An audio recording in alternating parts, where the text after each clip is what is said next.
तुम्हें ना अब सिर्फ तुम्हारे मरने का इंतजार है। तुम अब नहीं बचोगी।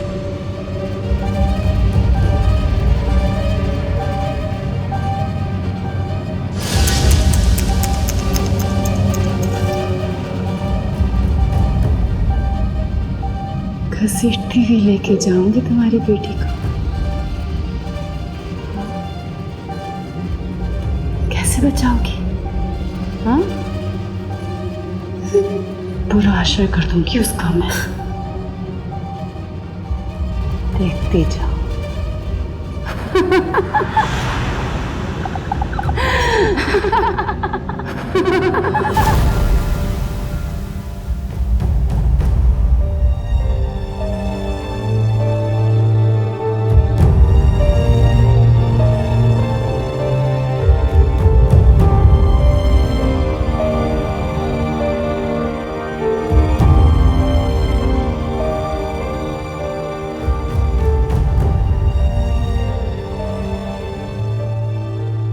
अल्लाह, मुझे इतनी मोहलत ज़रूर दे देना कि मेरी आयशा किसी अच्छे घर की हो जाए।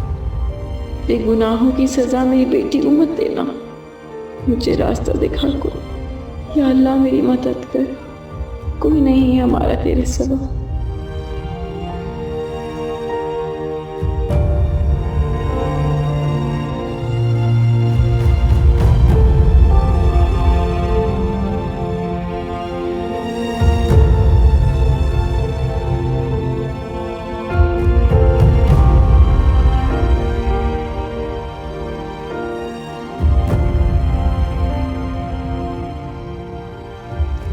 हेमन,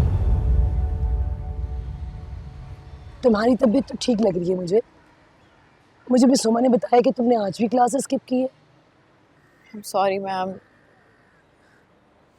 पता नहीं बहुत चक्कर आ रहे थे। शायद रात में सही से सोई नहीं थी इसलिए।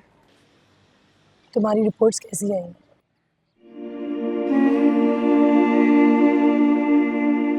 ठीक आई। चलो, अल्लाह का शुक्र है। मगर तुम मुझे कुछ स्ट्रेस में लग रही हो। मैम, आपकी नज़र में कोई रिश्ता है अच्छा सा? तुम्हारी बेटी के लिए? मैं सोच रही थी कि जल्द इस फर्ज से भी निपट जाऊं। ऐसे तो मेरी नज़र में भी कोई रिश्ता है नहीं, लेकिन मैं अपने जानने वालों से कह देती हूँ। बहुत शुक्रिया मैम। आप जानते ही हैं कि उन लोगों को देने के लिए मेरे पास इज्जत के अलावा और कुछ नहीं। इसी बात का तो डर है। आजकल के लोग इतने बनावटी हो गए कि बच्चियां खाली हाथ अगर अपने एक ससुराल जाती हैं तो उन्हें सिवाय तानों के कुछ नहीं मिलता। अच्छे लोग तो जैसे दुनिया में रहे ही नहीं है। इसी बात का तो डर है मुझे।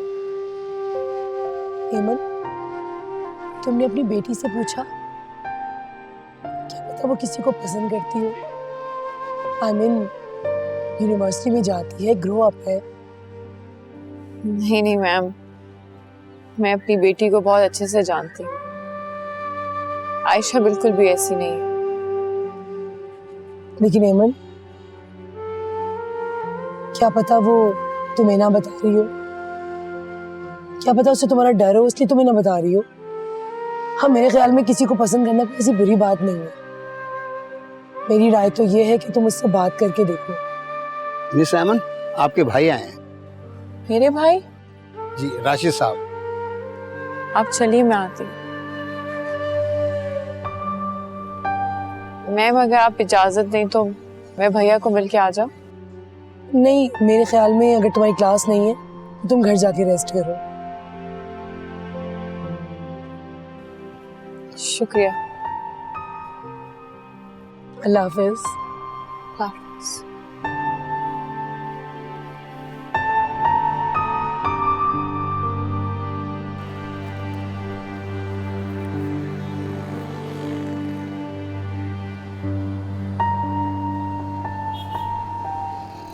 अस्सलाम वालेकुम भाईजान।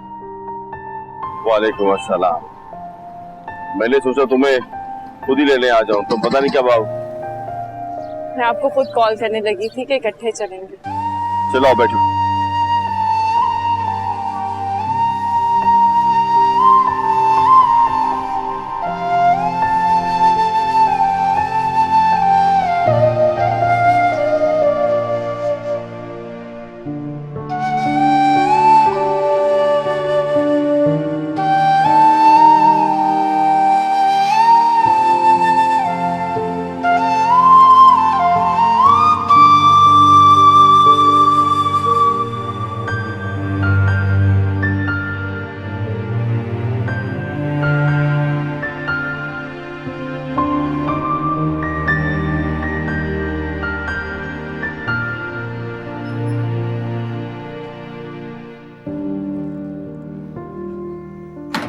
आप बैठे, मैं आ रही। नहीं नहीं हेमन, तुम बैठो। मुझे तुमसे बहुत जरूरी बात करनी है, मुझे कुछ नहीं चाहिए, बैठो।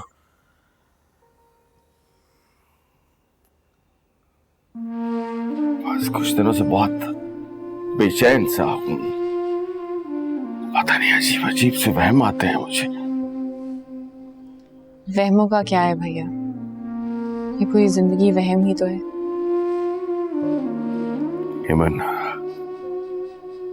प्लीज अपने घर वापस आ जाओ, वो तुम्हारा भी घर है। जगह से क्या फर्क पड़ता है? तुम नहीं जानती हेमन, यकीन करो जब से तुम गई हो मैं एक रात भी सुकून से सो नहीं सका। अम्मी अबू कई बार ख्वाब में आ चुके हैं, आके मुझसे पूछते हैं राशिद हमारी एमन कैसी है, मैं क्या जवाब दूं उनको। भैया आपने एक दफा मुझसे आयशा की शादी का जिक्र किया था। हाँ तो क्या तुम उसकी शादी करना चाहती? जी भैया, भरोसे के लोग हों, मेरी बेटी को बहुत खुश रखें। मैं अपनी आयशा को अपने राहम से ब्याह देता। नहीं नहीं भैया, मेरा आपसे ये बात करने का कतई ये मकसद नहीं था। बस मैंने सोचा कि आपने आयशा की शादी की बात मुझे खुद से कही थी, तो शायद आपके जहन में कुछ हो। अच्छा ठीक है, मैं देखता हूं, लेकिन हेमन तुम बेटा अपने घर वापस आ जाओ। देखो आयशा के साथ जो कुछ भी हुआ वो एक हादसा था, लेकिन उसके बावजूद मैंने पूरे घर को लाइन में खड़ा कर दिया। भैया ये घर हो या वो घर हो, क्या फर्क पड़ता है, मैं हमेशा आपके इर्द गिर्द हूं। और भाभी ने और सबने मुझे 20 साल उस घर में बर्दाश्त किया, अब उनको कुछ सुकून का सांस लेने दें। उसका कुछ नहीं कर सकता मैं, वो नहीं बदल सकती, वो जैसी है बिल्कुल वैसी ही रहेगी। लेकिन हेमन तुम उसकी वजह से घर मत तोड़ो प्लीज। भैया ऐसी बात नहीं करी, वो घर तो हमेशा से भाभी, सिद्रा और राहिम का था। मैं और आयशा तो बस बना लिए हुए। नहीं, वो घर तुम्हारा भी है और मैं हेमन तुम्हें हुक्मन अपने साथ लेके जाऊंगा। आपका हुक्म सर आंखों पर भैया।